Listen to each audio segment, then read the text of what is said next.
إذا تجلى وما خلق الذكر والأنثى إن سعيكم لشتى فأما من أعطى واتقى وصدق بالحسنى فسنيسره لليسرى وأما من بخل واستغنى وكذب بالحسنى فسنيسره للعسرى وما يغني عنه ماله إذا تردى إن علينا للهدى وإن للآخرة والأولى فأنذرتكم نارا تلظى لا يصلاها إلا الأشقى الذي كذب وتولى وسيجنبها الأتقى الذي يؤتي ماله يتزكى وما لأحد عنده من نعمة تجزى إلا ابتغاء وجه ربه الأعلى ولسوف يرضى صدق الله العلي العظيم.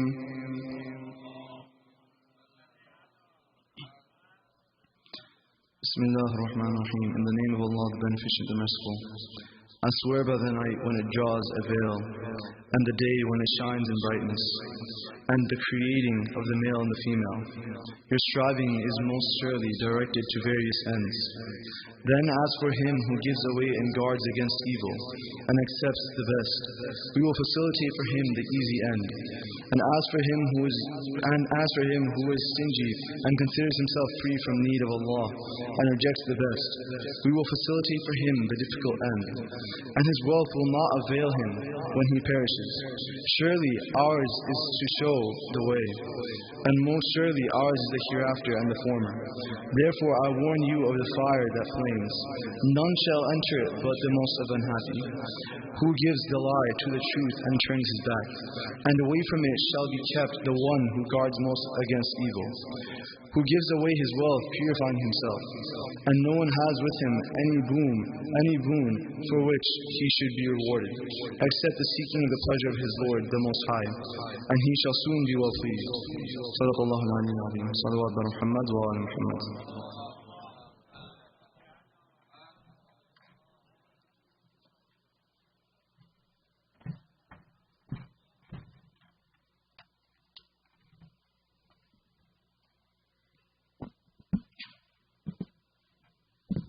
Excellent, thank you, Brother Ashfaq.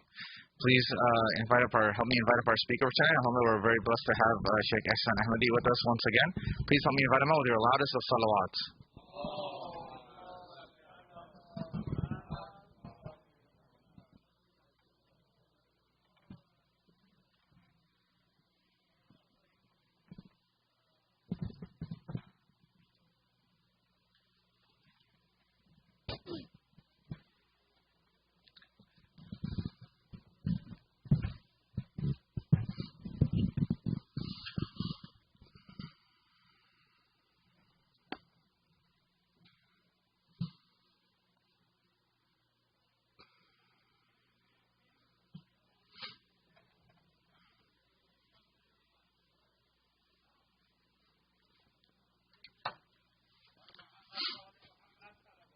اللهم صل على محمد وآل محمد.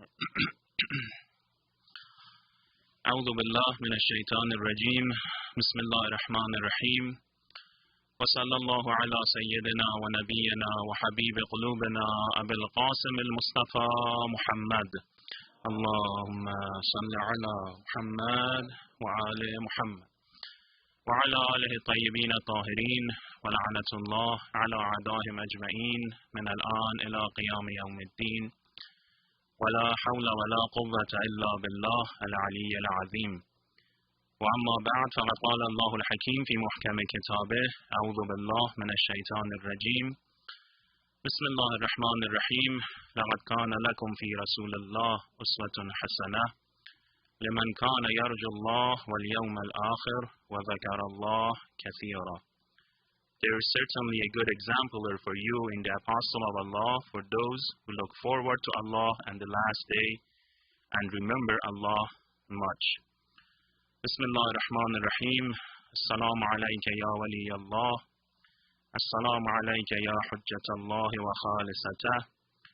Assalamu alayka ya Imam al-Mu'mineen wa warith al-Mursaleen wa hujjat Rabbil Alameen. Sallallahu alayka wa ala ali baytika tayyibin tahirin. Ya Mawlay, Ya Aba Muhammadin al-Hasan ibn Ali. Anna mawlan laka wa li ali baytik. وهذا يومك وهو يوم الخميس وأنا ضيفك فيه ومستجير بك فيه فأحسن ضيافتي وإجارتي بحق آل بيتك الطيبين الطاهرين صلوا على محمد وآل محمد صل على محمد وآل محمد. First and most of all, dear brothers and sisters, mu'mineen and mu'minat, jami'an salamun alaykum. May Allah subhanahu wa ta'ala accept all of your great a'mal, your azadari, commemoration and mourning for Sayyid al-Shahada Abu Abdullah al-Hussein during the month of Muharram and Safar. And may Allah subhanahu wa ta'ala give every single one of us the tawfiq of his ziyarat and his shafa'at in the hereafter. Recite aloud salawat. Allahumma salli ala Muhammad wa ali Muhammad. It is the night before Friday. Let's remember all the marhumin and marhumat, all of the beloved ones, the recently deceased ones from this community and other communities of the mu'mineen and mu'minat. And let's remember all of them by reciting Surah and Fatiha for their behalf. Before that, your loudest of salawat. Allahumma salli ala Muhammad wa ali Muhammad. Bismillah ar-Rahman ar-Rahim.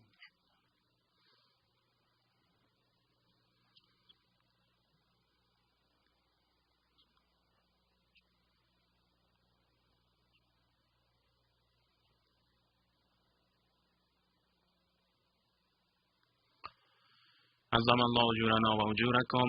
My deepest and most sincere condolences, first of all, to all of you, my dear brothers and sisters, for the martyrdom of Imam Hasan Askari, alayhi salatu wassalam, and let us express our most sincere of condolences to the heart of Imam of Time, Hazrat Sahib al-Asr wa Zaman, Ajalallahu ta'ala farajahu sharif, by the loudest of your salawat. Allahumma salli ala Muhammad wa ali Muhammad. So Alhamdulillah Rabbi-al Alameen, we're thankful to Allah subhanahu wa ta'ala for giving us this bounty, this ni'mah, and this tawfiq to be able to gather around and participate in a majlis with the beautiful name of the Ahlul Bayt. And what a coincidence that he has fallen upon the martyrdom of our 11th beloved Imam, Imam Hasan Askari alayhi salatu wassalam. So a lot of great points we can actually learn from the life of Imam al-Hasan, despite of his we can say early age of martyrdom. So overall he lived about 28 years, out of which only 6 years of this 28 he was taking the responsibility of the imamate.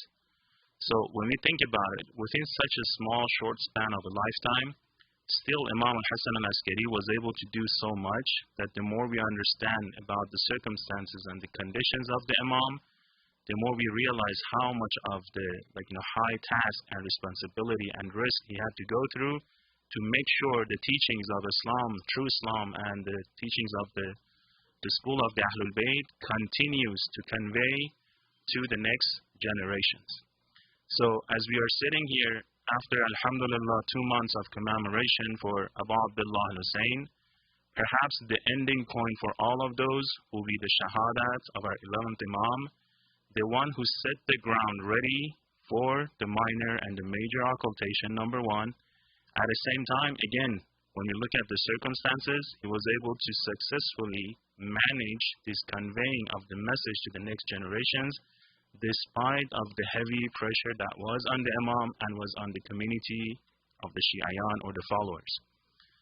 So when we go back from the historical aspects, we see that, mashallah, the time of Imam Hasan Askari is unique. Why? Because number one, he's basically put on like a house arrest. So in a way, the public relation that he had with the Muslimin and Muslimat was very limited. Not only on the house arrest, but for 2 times at least, he was sent to prison for a long time. One of the times actually lasted for 2 years, during between 2 different Abbasid Khalifs. So on top of that, we had all of these spies and informers that they were constantly going back and forth between the house of the Imam and, of course, the palace of the Abbasis. Why? Very simple. They all have heard of the news of the last Imam, the 12th Imam coming about, who is going to bring justice and is going to bring that promised government. At the same time, they wanted to make sure that they put an end, for once, to the school of the Ahlul Bayt and make sure they will keep, the power for themselves. So you can imagine how much of extra surveillance, how much of extra pressure, how much of extra spies and informers were constantly going back and forth from the house of Imam Hasan Askari. That's from the enemy side. But there was more to it. One more thing that was was very important at the time of Imam Hasan was the fact that people, and by people I mean the Shias, right, the followers of the Ahlul Bayt, they were divided to 3 groups at the time, at least 3 groups at the time of Imam Hasan Askari.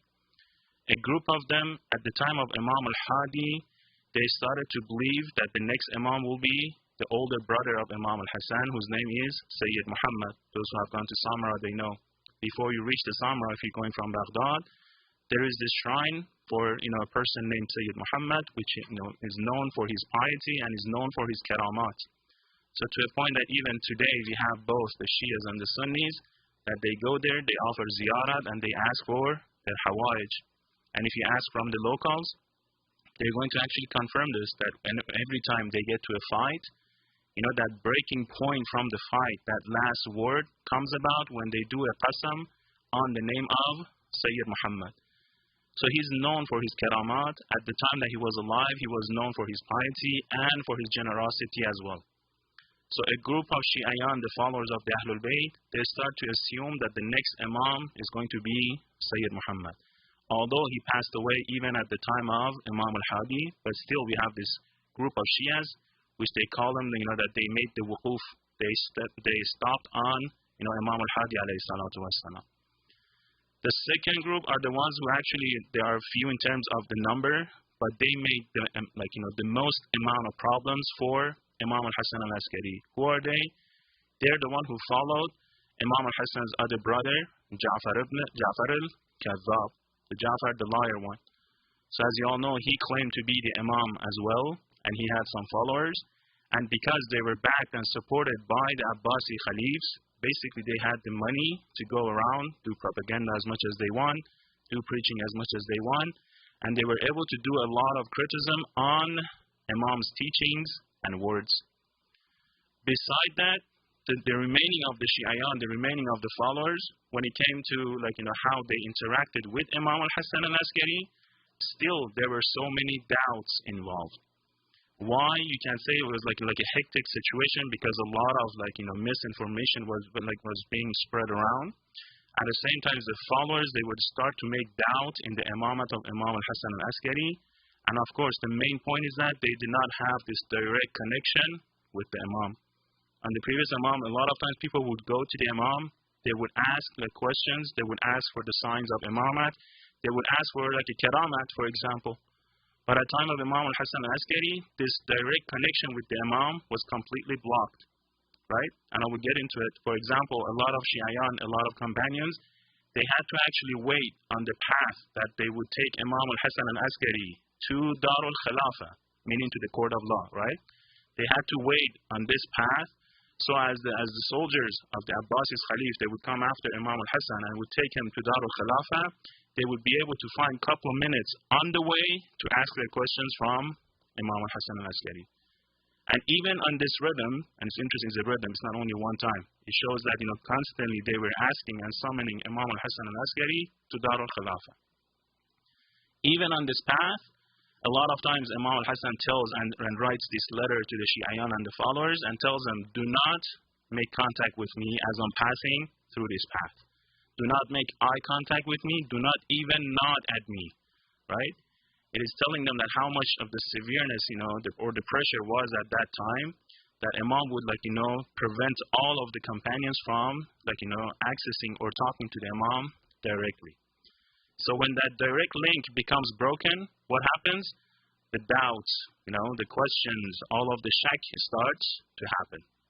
So that's why Imam Hasan Askari says, none of my fathers, at their time, the Shi'ayan or the followers, none of them have been more questioned and more doubted, to the amount of me.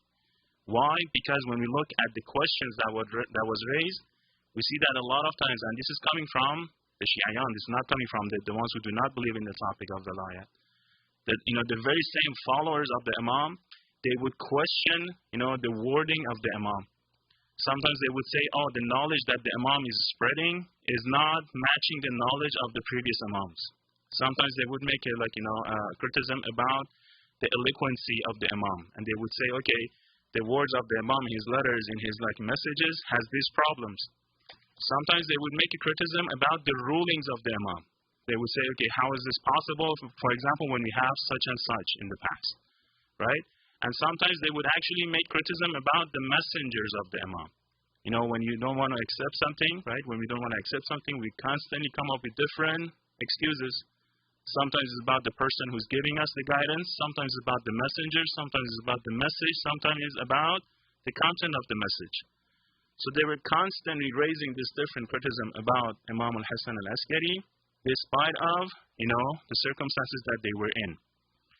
At the same time, again, on top of this, Imam Hasan Askari had one major mission, and that was the preparation of the Muslimin and Muslimat for the topic of occultation or ghaibat. So that's why when we look at how Imam responded, and it's interesting, to the religious questions of the people, it seems like sometimes Imam would not give them the complete answer. Perhaps this is why people were criticizing, but Imam had a different intention. Imam would give them the generalities of the questions, in a way expecting them to drive the details from the general principles. Or sometimes Imam would give them half of the answer. In other times, Imam actually refers them to go back to such and such books from the Shia. And in other times, he refers them to go back and ask the representative, the wakala of Imam Hasan Askari. In a way that not only from the government aspect, Imam was put under pressure and was isolated from the society of the Muslims, but even when they would be able to find access to the Imam, when they would get the responses back from the Imam, the answer a lot of times would not match what they were expecting. So you see how shaky this situation would become from the aspect of the followers of the Imam. So in a sense, Imam was trying to make them grow and try to make them educated and get them prepared and ready for the time of occultation. So this, in a very short, I can say summarize and very brief, was the condition of Imam Hasan Askari, during his 28 years of life, especially in the last 6 years of his life when he was actually the Imam of the Shia. Yet again, when we look at his personal qualities and when we look how he were able to live within these problems, we see that, mashallah, when we say al-a'immat kulluhum nurun wahid, the Ahlul Bayt, all of them as if they are a single and unified light, we can see the very same qualities that we could see from his ancestors and all of the Imams before him, all the way to Rasulullah sallallahu alayhi wa alihi wa sallam. Allahumma sallam Muhammad wa ali Muhammad. So the ayah which was recited at the beginning of the sermon actually talks about this, important matter, that no matter who we are, no matter how old we may be, no matter how much of education and what a background we may come from, still we cannot find ourselves, being sufficient and independent from the topic of uswatun hasana, Why? Again, this ayah has been revealed in a general and in absolute form. لَقَدْ كَانَ لَكُمْ فِي رَسُولِ اللَّهِ أُسْوَةٌ حَسَنَةٌ. So the topic of uswa, the topic of role model, the topic of example, and this is the topic that, either intentionally or unintentionally, we actually have this uswa for ourselves. So we may have to ask ourselves, who or what it is that we actually follow in our life. And a lot of times we may say, I don't follow anybody, I follow my own way of thinking, I follow my own, let's say reason, I follow my own logic, I follow my own knowledge and my own education. But in reality, when we look closer and closer to the way we behave, to the way we walk, to the way we talk, to the way we even think, and a lot of times to the way that we even feel, automatically, unintentionally, we're getting this role model, or we're following a specific role model. And the sad part is that a lot of times we don't even know who that person is or what that person is. Why? Because we're living in an area, in a time, which we call it, perhaps the time of everything becomes so, short and brief in terms of, the size. Yet again, in terms of the number of the messages that we receive, so many in terms of the quantity. So as if we're constantly being bombarded from different teachings, but from different, let's say aspects, from different sources, from different people. So all of this creates this mixture of teachings within ourselves. A lot of times we read a simple message, we understand, basically the zahir, the apparent message of that, let's say, message, but at the same time we do not recognize what it's truly telling us by constantly sending, that message to us over and over and over again. And that's the problem that we have or we face with the social media. Because today, as we just open our phones from one platform to another platform, and mashallah, there are so many different platforms according to the way that people have preference, that they're constantly, again, sending us these exemplars and these examples of, the role models, that in a way that, we just by default tend to accept and submit to their teachings. And that's why we see and we observe within our behaviors. An example, again, the first year that a person starts to, be active in the social media, take that and then make a comparison with the same person after 2 or 3 years later. Then you start to see, or we start to see the difference in terms of the actions, in terms of the behavior, in terms of the reasonings that they use. A lot of times, again, it's not a matter of them intentionally or be aware of the choices that they make or the way that they're speaking, but you can see and you can sense the change, especially when you see them after a couple of months. Correct? So now when it comes to the matter of role model, so having a role model is something that has been embedded within us with the default. So we either pick the role model that is true, or we fall for the role models, the plural form, that are all wrong. Now, when it comes to the matter of the true role model, what are the qualities of the true role model? Why Allah subhanahu wa ta'ala puts the perfect role model in the personality of Rasulullah and followed by Rasulullah, the Ahlul Bayt. What makes them so unique? What makes them so, one of a kind? What makes them so perfect that Allah subhanahu wa ta'ala puts them as a role model for who? لِمَنْ كَانَ يَرْجُ اللَّهَ وَالْيَوْمَ الْآخِرِ وَذَكَرَ اللَّهَ كَثِيرًا. For those who, number one, they are waiting and they are looking forward for what? To meet Allah subhanahu wa ta'ala. That's one. Number two, وَالْيَوْمَ الْآخِرِ. They believe in the hereafter. And number three, وَذَكَرَ اللَّهَ كَثِيرًا. And they constantly remembering Allah subhanahu wa ta'ala. Meaning that if you want to reconcile this world and the next, if you want to put the dunya and akhirah together, if you want to live in a way that we can benefit from this dunya, at the same time by benefiting from this dunya, we build our akhirah, the only way, the only true role model that we can focus and follow will be Rasulullah, number one, and the Ahlul Bayt. Allahumma salli ala Muhammad wa ali Muhammad. Now, to give some examples from the time of Imam Hasan Askari, again, within the 6 years, right? Such a small or such a short, again, span of lifetime. So we can see the examples of his karamat or his great qualities that was reported again from his enemies and from the companions or the friends. So I start with the enemies. So the Abbasis actually, they go to this chief of the guards of the prisoners, and they want to complain about, the way he's behaving. He's saying that, we have given you, Imam Hasan Askari. Of course, they don't use the title of Imam. They say we have given you this Ibn al-Rida. One of the title of Imam Hasan Askari is actually Ibn al-Rida. Imam al-Jawad, Imam al-Hadi, and Imam Hasan Askari, all three had the title in common, and that was Ibn al-Rida. They would call all of these three the son of Imam al-Rida alayhi salatu wassalam. So they go to this main chief guy for the prison, and they keep on telling him that we have handed you Ibn al-Rida, but how come you cannot control him? How come his popularity continues to grow? How come people are still talking about him? And that's when Imam is actually put into prison. So what does he respond? He said, I placed two of the most, let's say, barbaric people that I could find, that they were known for their enmity towards the Ali ibn Abi Talib. They were known for having this grudge and this hatred towards the people and the progeny of Amir al-Mu'minin. I placed two of the top ones, to guard Imam Hasan Askari. What happens? One of them, he changes so much that every time he would face with Imam Hasan Askari, he would put his cheeks on the ground in front of the feet of Imam Hasan Askari, and he would constantly avoid looking at the eyes of the Imam or making that eye contact with the Imam. In a way, he was constantly in a humble and respectful way, as Imam Hasan Askari would pass, from in front of him. One of them becomes like this. The other one, he starts to praying so much that people, they change the title that he had from being this fearsome, the one who's constantly chasing after the Shi'ayan, to this, completely pious and a person who's constantly worshiping and praying Allah subhanahu wa ta'ala. And this is when Imam is in prison, right?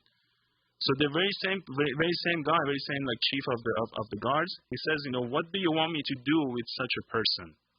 That on days he fasts, on nights he prays, he doesn't speak a single word unless if he's asked to. No matter what we do, we cannot remove this remembering of Allah subhanahu wa ta'ala from him.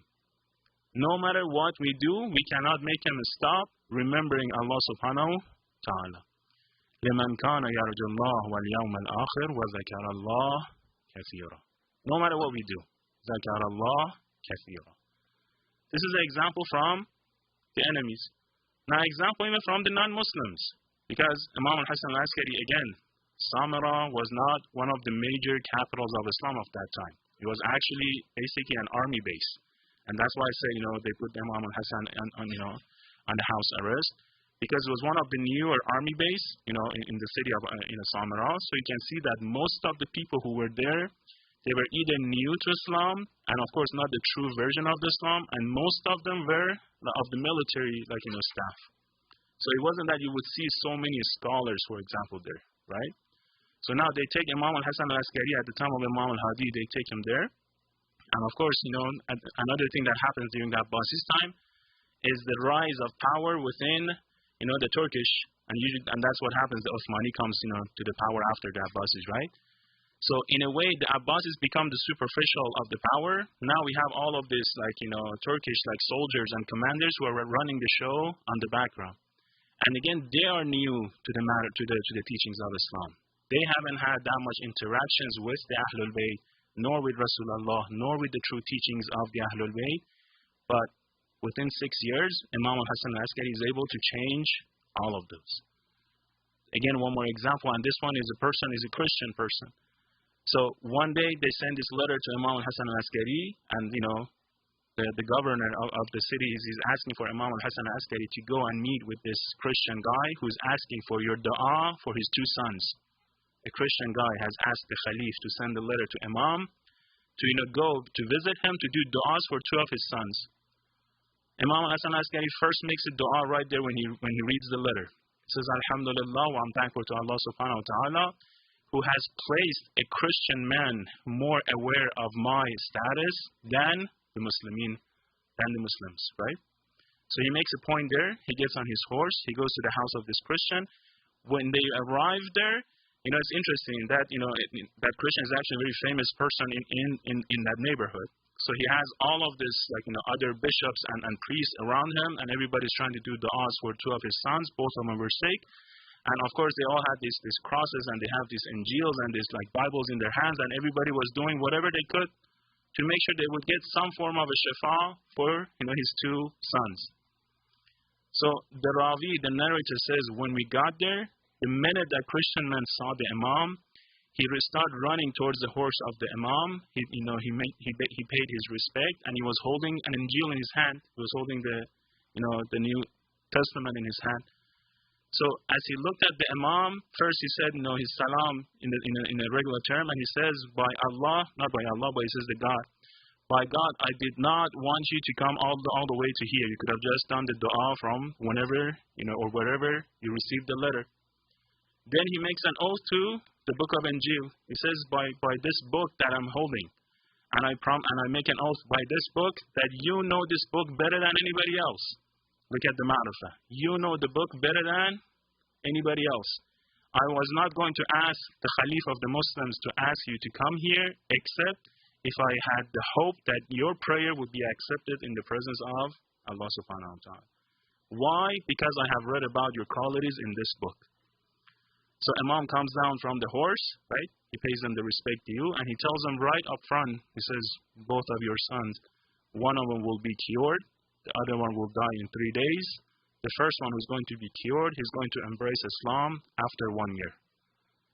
When the Christian man hears this, he says, Alhamdulillah, in his term, he says, thank to God, because you said my first one who's going to be saved is going to embrace Islam after a year, I have already lost the pain and forgotten about the pain of losing my second son.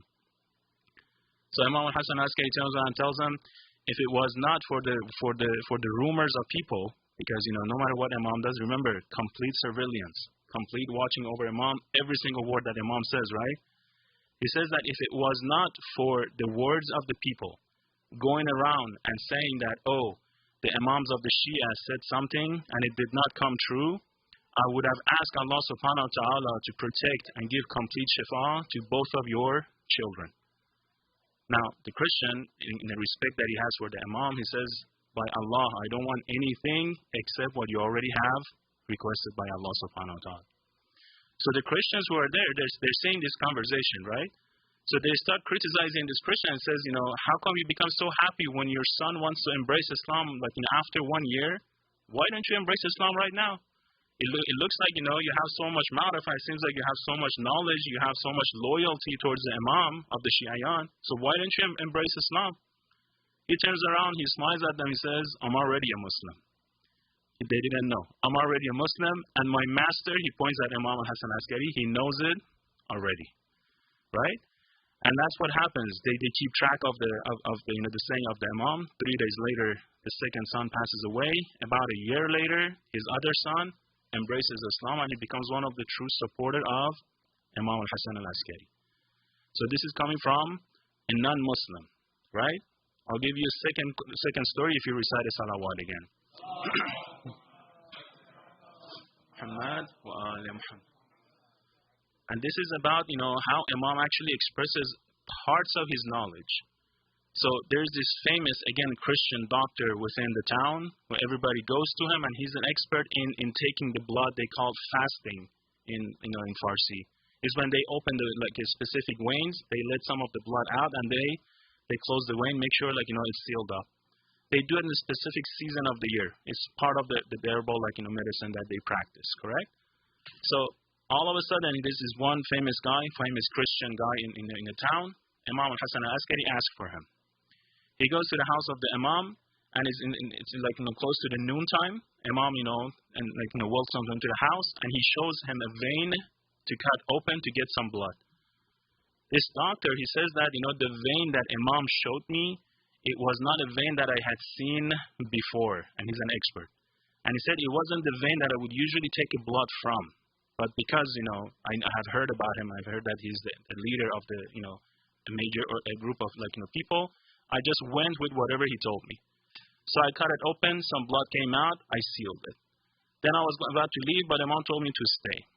Time passed by, afternoon came about, again Imam called for me. showed me the same vein and told me to cut it open again and take some blood and then seal it. So I did it for the second time. And this was happening in a season that it was not a normal thing to do this thing. So season was not normal, the vein was not normal, the instruction was not normal. Again, after the second time I was about to leave, Imam told me to stay longer. I stayed longer. At the middle of the night, again Imam asked for me. And he said, cut the same vein open and let some blood out and then seal it.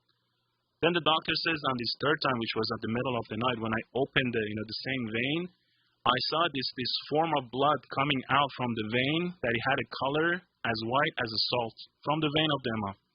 It was part of the poison that Imam had already had. Then I let it go out completely. Once it became like a normal blood again, I sealed the vein. But I was completely puzzled about what kind of a medicine is this person practicing. But I didn't say anything. So Imam asked me to stay for the rest of the night as well. In the morning he came to see me. He handed me a new clothes and he handed me 50 dinars and he told me and he apologized for me that to make him stay that long and in the middle of the night. And he said me he told me that you can go now.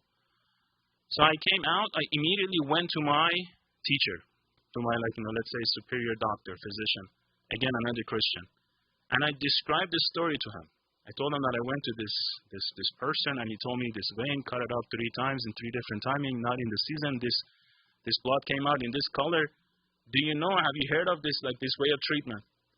He said both me and my superior doctor, we started doing research and we started to study all of the books that we had for 3 days. For 3 days we did not leave the house. We were constantly looking at the books that we had. We could not find this treatment within our books.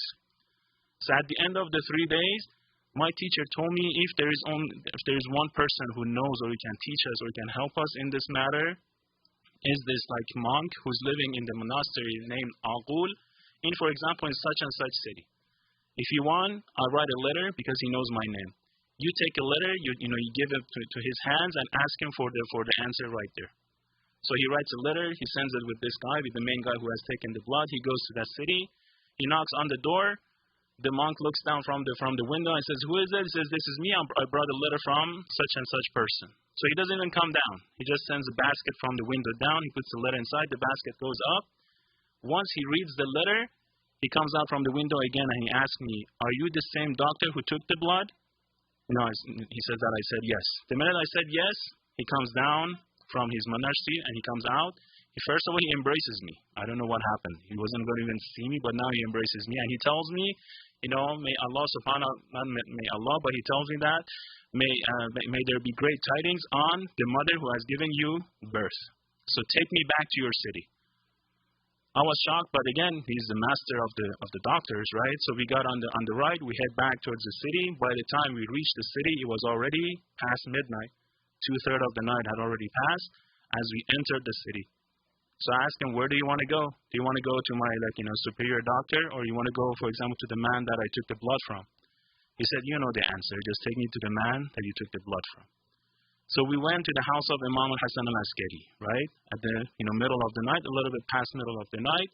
The minute we reached the house of Imam Hasan Askari, his servant came outside. And he asked us, which one of you is Aqul? He used the name.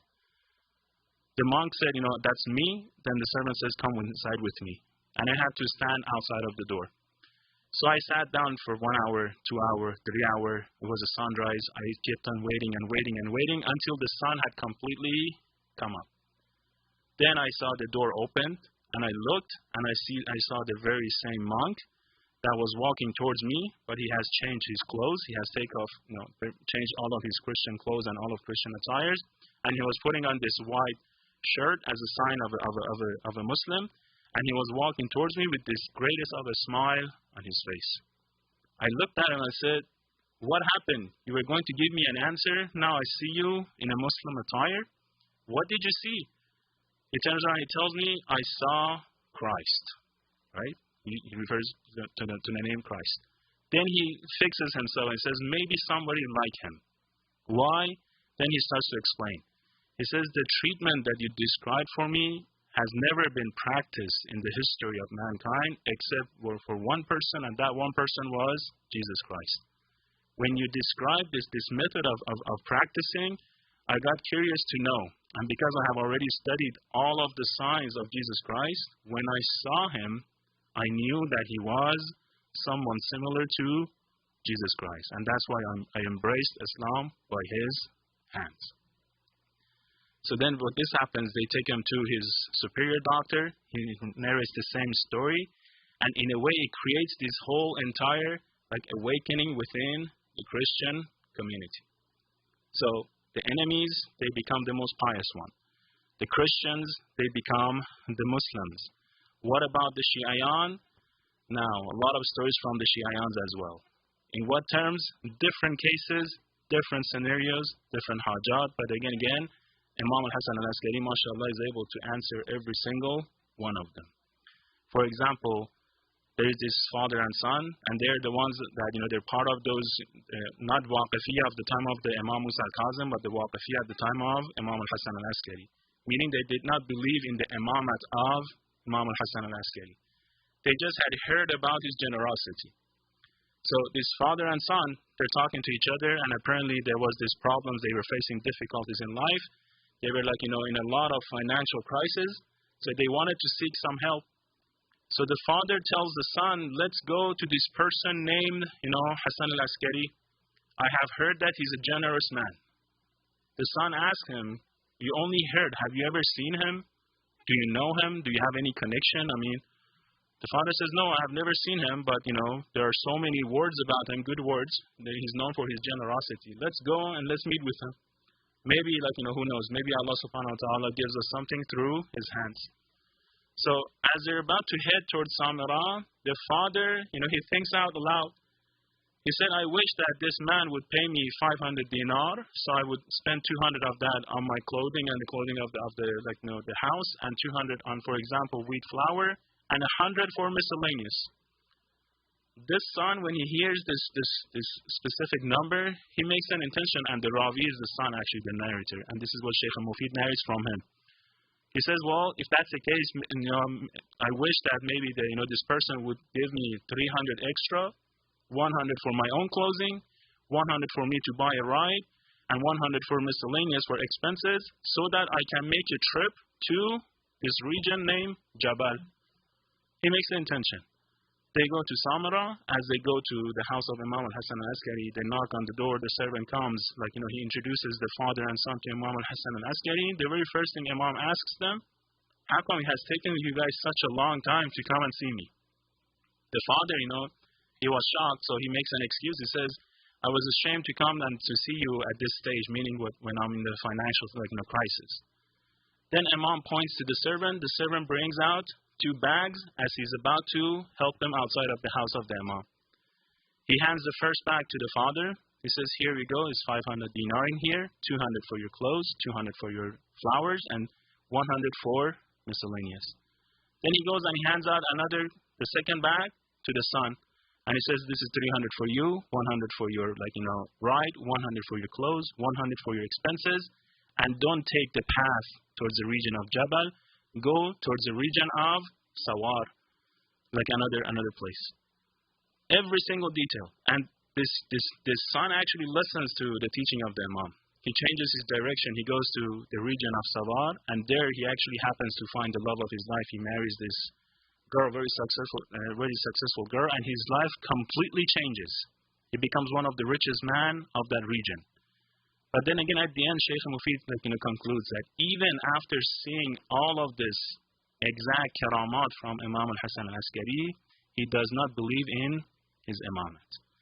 We can see the amount of doubts and criticism that was going around about the topic of imamat at the time of Imam Hasan Askari. When people, Muslims, those who would actually see this karamat from the Imam, still they would not believe in his imamat. But then again, when we go back to the teachings of the Imam, we see that, mashallah, despite of all of the problems, despite of all of the stresses and all of the, again, constant surveillance on the Imam, mashallah, he was able to cross the message and convey the message for the generations to come. So let's learn from the Imam if you recite aloud, salawat. Muhammad wa ali Muhammad. I'll make it simple tonight. One short hadith, and that's when Imam Hasan Askari says, خَصْلَتَانْ لَيْسَ فَوْقَهُمَا شَيْءٌ. There are two qualities that you cannot find anything higher than these two qualities. What are those two qualities? Number one, al-imanu billah. Number two, naf'ul akhwan. Number one, to have faith in Allah subhanahu wa ta'ala, be a mu'min, be a mu'mina. Number two, wa naf'ul akhwan. Be beneficial towards one another, towards the Muslimin and Muslimat, right? And it's interesting, Imam makes these two or sets these two equal. The faith to Allah subhanahu wa ta'ala, individual aspect. Wa naf'ul akhwan, the social aspect. Again, aqamus salat wa atuz zakat. Always we have these two aspects when it comes to practicing religion. Meaning that we cannot just say, okay, I'm going to make this personal space for myself and I'm going to make sure that I have all of my prayer, all of my fasting, inshallah, in order in my personal time, in isolation, and I'll make that, the red line when it comes to the matter of interaction within the community. No, that's not the way of a true Islam. The true Islam has two aspects, the individual aspect and the social aspect. So, خَصْلَتَانْ لَيْسَ فَوْقَهُمَا شَيْءٌ الْإِيمَانُ بِاللَّهِ وَنَفْعُ الْأَخْوَانِ. Two qualities, nothing higher than them. Number one, the faith on Allah subhanahu wa ta'ala. And number two, being beneficial to the brothers and sisters, mu'mineen and mu'minat. Let's take us one couple of steps and let's go by our hearts to the beautiful city of Samarra. Those who have gone, they know that, nowadays around the haram of Imam Hasan Askari is completely, you can say, empty. Before there were a lot of houses and you can see the houses, but nowadays as if like all of them have been emptied out because of the security and because of all the problems that's going on. So when you go there, you have only a specific or limited amount of time or hours to go and visit, and you have to head back, and all of that is happening in a rushed manner. In a way, we're trying to get in and get out as quickly as possible through all of that, checkpoints that they have. So inshallah, we gain the benefit and tawfiq of going to his ziyarat, and inshallah, we gain the tawfiq of his shafa'at. Let's recite the salam upon our beloved Imam Hasan Askari. السلام عليك يا أبا محمد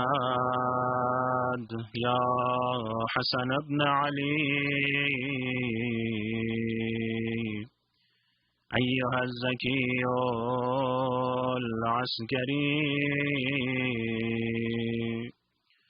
يا ابن رسول الله يا حجة الله على خلقه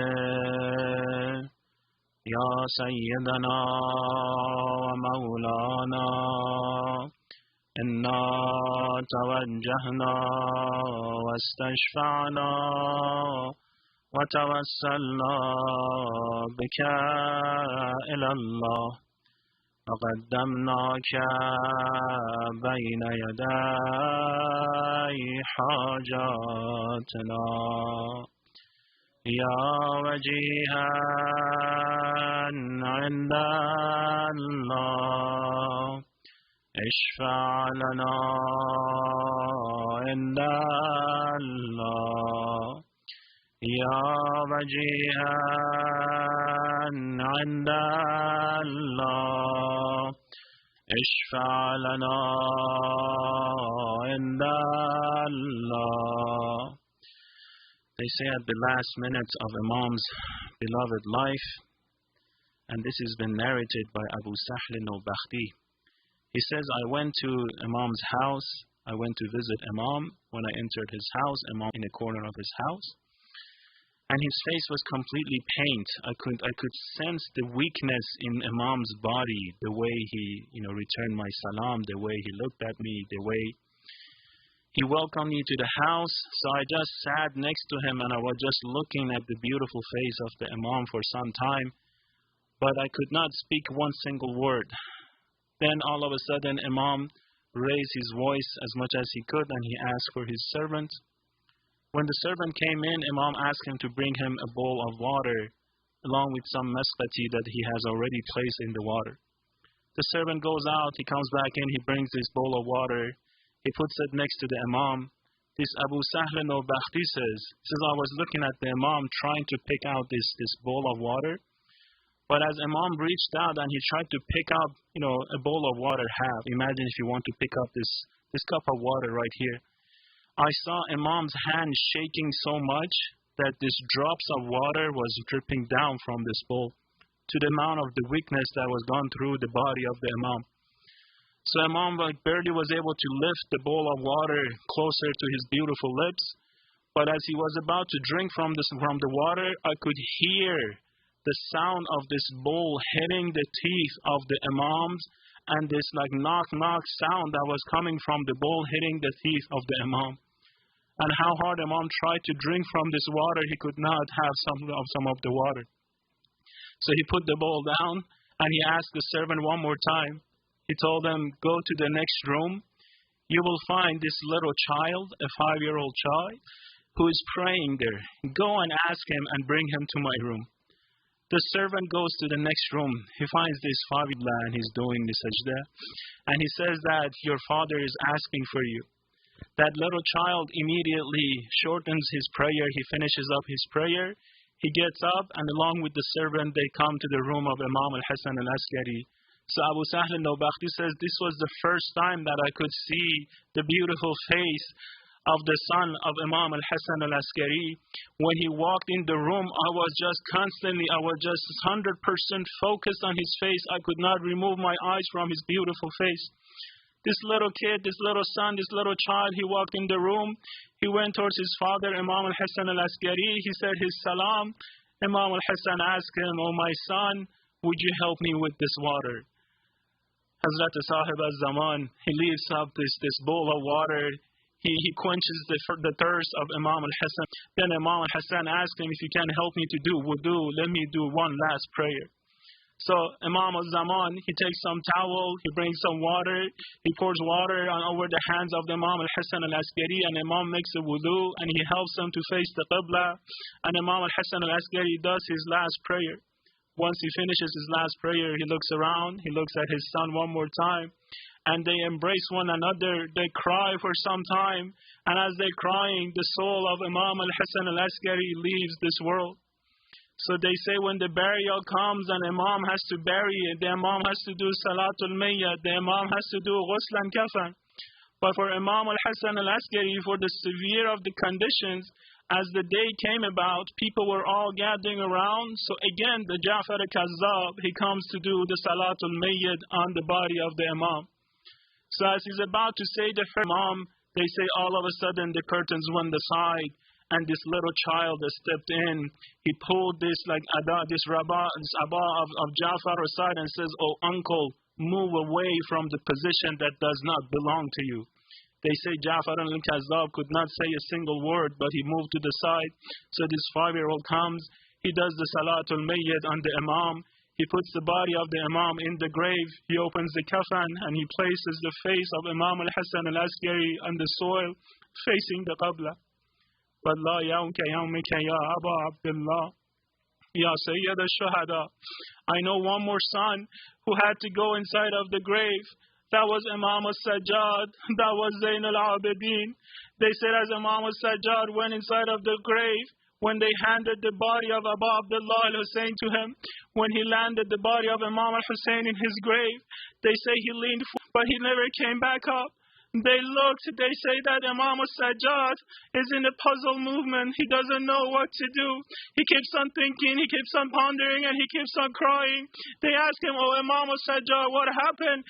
Imam al-Sajjad says, we're supposed to face and place the face of a mayyit on the soil as it's facing the Qibla. But now what am I going to do? My father has no head in his body. What am I going to place on the soil? How am I going to face him towards the Qibla? إنا لله وإنا إليه راجعون وسيعلم الذين ظلموا أي منقلب ينقلبون. Let's remember all of those who have hawaij, all of those who have come down with sicknesses and diseases, all of those who have requested for du'as, mu'mineen and mu'minat from all over the world. And let's recite the holy verse of Amma al-Yajib 5 times together. أعوذ بالله الشيطان الرجيم بسم الله الرحمن الرحيم أما يجيب المضطر إذا دعاه ويكشف السوء أما يجيب المضطر إذا دعاه ويكشف السوء أما يجيب المضطر إذا دعاه ويكشف السوء أما يجيب المضطر إذا دعاه ويكشف السوء أما يجيب المضطر إذا دعاه ويكشف السوء. اللهم إنا نسألك وندعوك باسمك العظيم الأعظم الأعز الأجل الأكرم إلهي بحق محمد وعلي وفاطمة والحسن والحسين وتسعة المعصومين من ذرية الحسين يا الله يا الله يا الله يا الله يا الله يا الله يا الله يا الله يا الله يا Allah. O Allah, on the haqq and the right of Imam Hasan Askari, on the right of the 14 infallible and ma'asumeen, hasten the appearance of Imam of time, and give us the tawfiq and blessing to be part of his true companions. O Allah, we'll ask you to have mercy upon all of us and have forgiveness upon all of the past ones, all of the marhumin and marhumat. O Allah, we'll ask you to protect our future generation and children. O Allah, we'll ask you to provide complete shafa for all of those who have come down with sicknesses.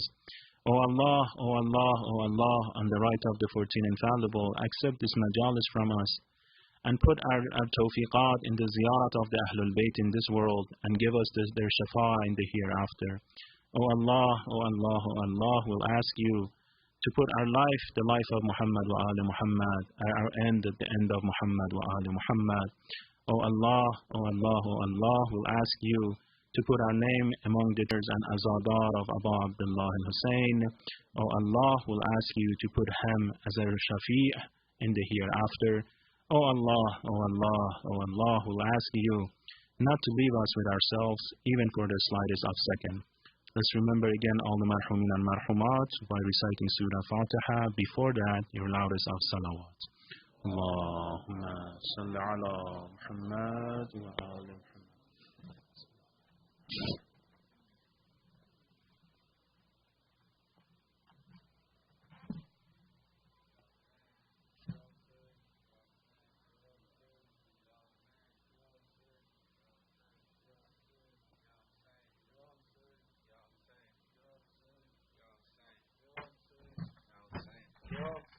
Ya Hussein.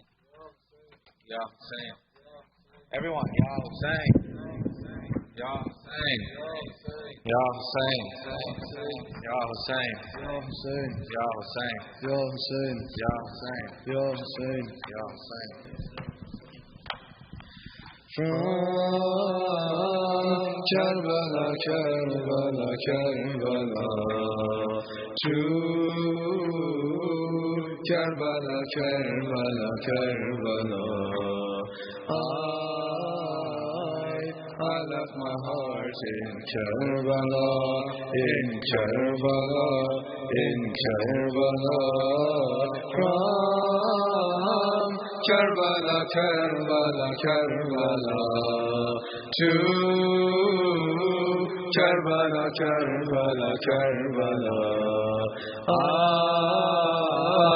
I left my heart in Karbala, in Karbala, in Karbala.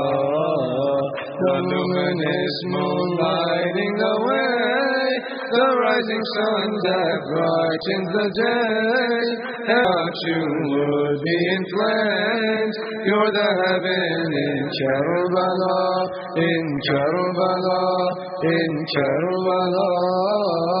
The luminous moon lighting the way, the rising sun that brightens the day. Heaven without you would be in flames. You're the heaven in Karbala, in Karbala, in Karbala.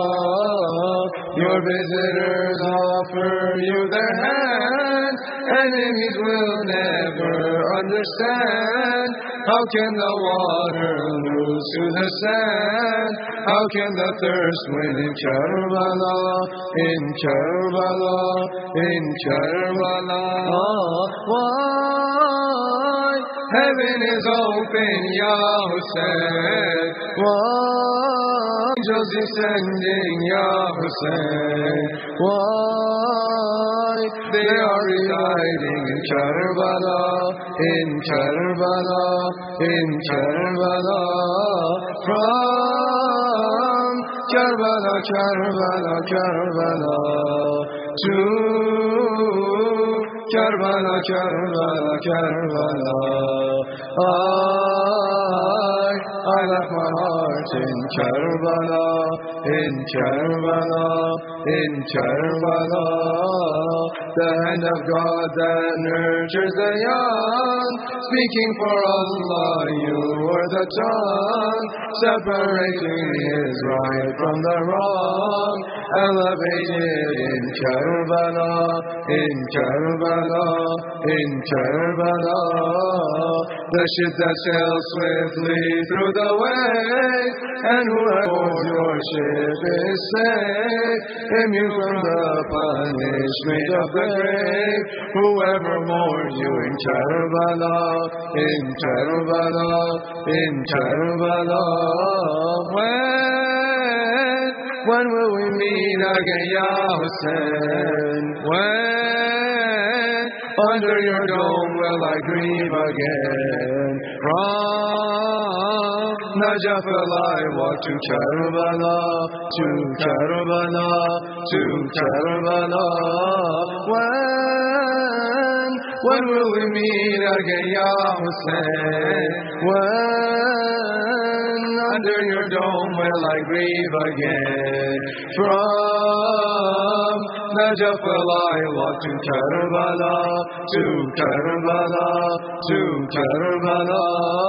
From Karbala, Karbala, Karbala to Karbala, Karbala, Karbala. I left my heart in Karbala, in Karbala, in Karbala. Take me to Karbala, leave me there. Take me to Karbala, leave me there. Take me to Karbala, leave me there, leave me there. Take me to Karbala, leave me there. Take me to Karbala, leave me there. Take me to Karbala, leave me there, leave me there. Hussein,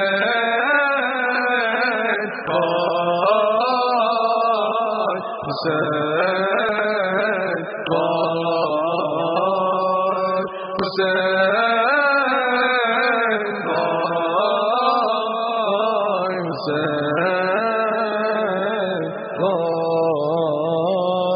صلى على محمد وآل محمد.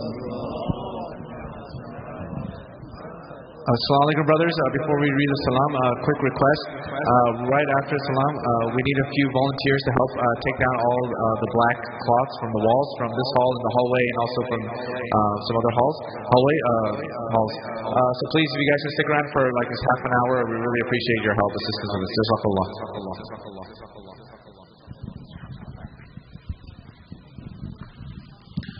السلام عليك يا رسول الله، السلام عليك يا أمير المؤمنين، السلام عليك يا فاطمة الزهراء سيدة نساء العالمين، السلام عليك يا حسن بن علي أيها المجتبى، السلام عليك يا أبا عبد الله وعلى الأرواح التي حلت بثنائك عليك مني سلام الله أبدا ما بقيت وبقي الليل والنهار ولا جعله الله آخر العهد مني لزيارتكم.